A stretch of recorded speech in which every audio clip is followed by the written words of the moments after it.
all I'd remember is me, Noel and Charlie for a long time, and for the good times, if you want to call them good times, but definitely our most competitive years. Sligo have always had great sort of full-backs and cornerbacks and stuff throughout the years, you know. The three of them, you know, individually were very good, but you know, they took huge pride in that full-back line and not allowing goals. And you know, yes, they marked their own men, but they were always supporting each other as well. If you look back at that three and how established and how settled you'd have done well anywhere in the country to find a better, more settled full-back line with experience, with kind of a bit of cuteness, but with football and smarts as well. Ross Donovan, Noel McGuire, Charlie Harrison. The Sligo full back line that played through the county's most successful footballing period in recent years. Here we look back on what made this trio so special. This is the back three.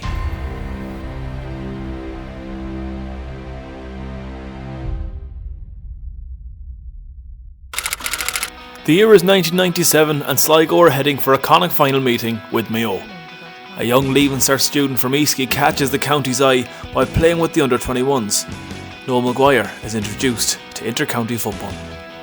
It was a real sort of an insight in for him in terms of what it was all about. He was lucky, obviously, he didn't get to too many Connacht finals, so it was a good experience for him. And you know, Noel had somebody to aspire to in Desio Sloan. Like, you know, Desio was obviously there and, you know, paving a way for himself, but also as one of a top forward in the country. And you know, before that you had Fintan Feeney coming from Eastleigh, so Noel coming into it was seamless for him, I suppose. But you know, Noel had a fullback is a specialised position, you know what I mean. You're playing against, you know, at a time of, you talk about forwards, Porrick Joyce was for forward from Galway for many a year, and you know, an exceptional footballer. And for us to kind of say, who do we put in marking him, you know, it's very, very specialised to handpick somebody, and Noel just sort of came into that role and was physically able to manhandle the bigger guys, because like, it was a time of balls being kicked in there, so you had to deal with the high ball coming in. Fast forward to 2005, a year after making his inter-county debut at London, Charlie Harrison makes his bow for Sligo. My main memory, I suppose, was my debut in the National League against Down in Newcastle. I got pulled off after 17 minutes because the ball went over my head and they scored a goal, and it's just one of those things. And I thought my inter-county career was over more or less, but got stuck in, and it's just something that I wanted to do. So got in with a good group of lads who had the same ambition as myself to do well for Sligo, and just enjoyed it for the next 14-15 years. And to complete the trio, Ross Donovan soon joined the pack. I remember at the time thinking, oh yeah, you know, there was a bit of a buzz about it, and it was gas, because you look around, there'd be men there that I didn't know, barred their club jersey or been on the pitch. You wouldn't have even rightly spoke to them, and it was just I got a good feeling, good sense about it, that wow, we're going to train together now for a while and see how that works out. 2006 saw the trio play together as a full back line for the first time in the championship, but they'd have to wait until the following year for their first win in Connacht. Well, not exactly in Connacht.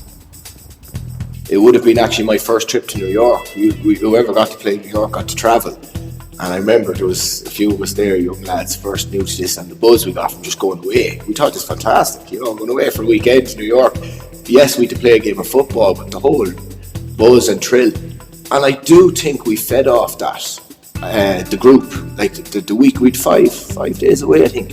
And it was great, like just the atmosphere and I suppose stuck together for 5 days, whether you got on with lads or not. We travelled out on Thursday, we trained, I think, a little bit on the Friday or the Saturday, obviously the game on the Sunday, but we stayed on again, I think it was till the Thursday again. Tommy and the lads had stuff set up for us, and we really bounced from that.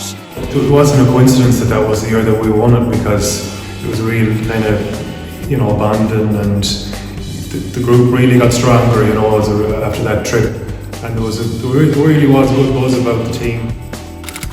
Victories over New York and Roscommon brought Sligo to a Connacht final meeting with Galway. Some were confident of landing the JJ Nestor Cup after a 32-year wait, others not so much. More than the game, I remember when I was leaving, I said something about lifting the cup, and I heard afterwards my mother was saying, she's like, oh, she felt so sorry for me because she didn't think we had prayer like Connacht playing Galway in Hyde Park. So there was obviously something in the back of my head that I felt that something was going to happen that day, and because it's easy saying it afterwards, but that's the way it worked out. It was almost a certainty that we were going to win. I don't know what it was about that squad. We were very close knit. But when you look back, we made awful hard work of winning it. We should have won it easier. 32 years is too long to go without winning a provincial title, and I can guarantee you that this is not the end of something. This is the beginning.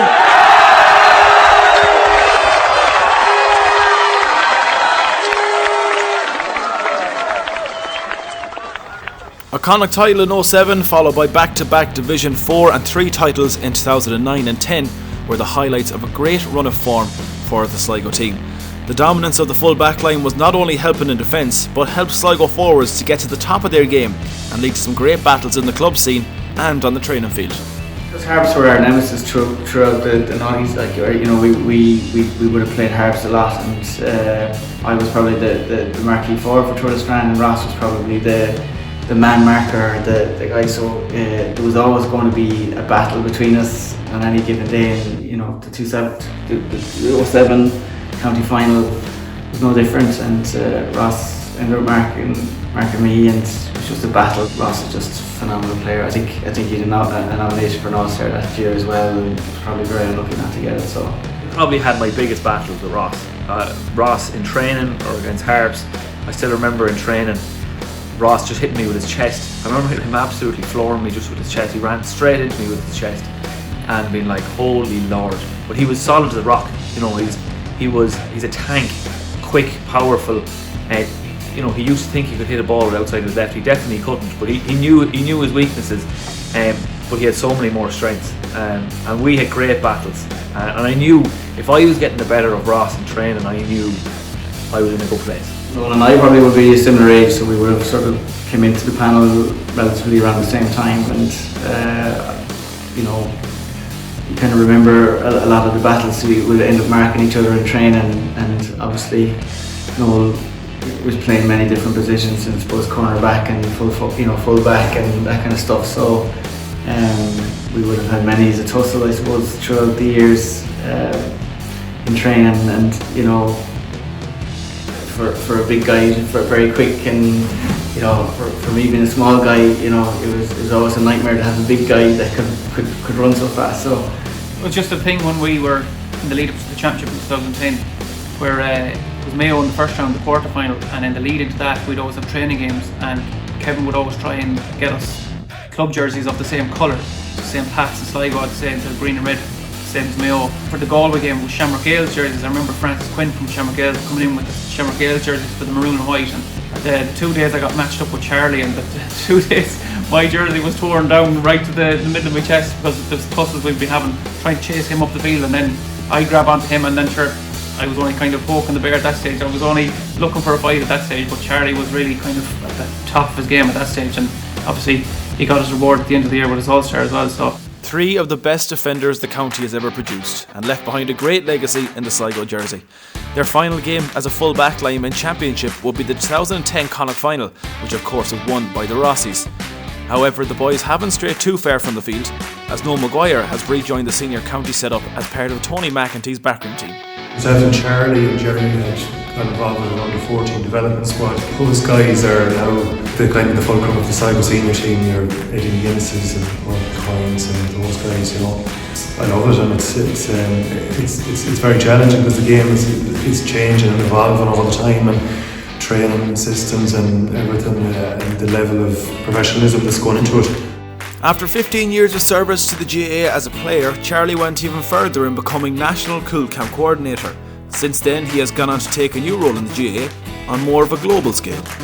As part of my new role as international manager, I look after 450 units across the world, from Abu Dhabi to New Zealand to Riyadh. You know, there's GAA clubs everywhere, and just when you're talking to those people internationally, and the amount of enthusiasm and energy they have about running their clubs in their regions, it it brings on a whole different dimension.